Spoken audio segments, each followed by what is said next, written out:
Hi guys, welcome to part 6 of the PowerShell GPT walkthrough. In this video, we're going to explore the console browser. The console browser acts as the console for PowerShell. This is where any PowerShell commands that are executed and the responses to those commands are displayed. As the name suggests, it is also a browser. The whole interface is written in HTML, CSS, and JavaScript and is totally customizable.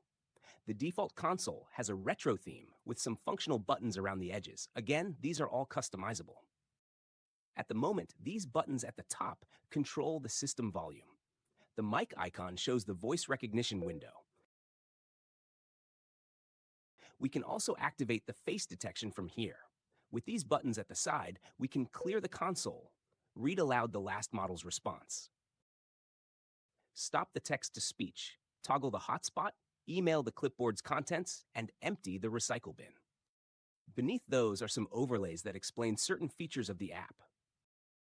We've got browser directives. This explains how you use directives to control Browser GPT. Then we've got supported languages.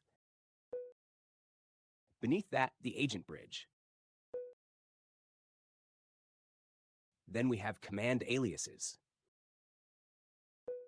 keywords,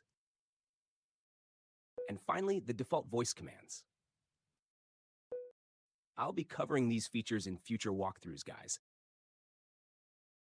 You can close the console browser by clicking here. This will reveal the basic console. And if you want to open it again, just click this icon. That concludes part 6. Thanks for watching. See you in part 7.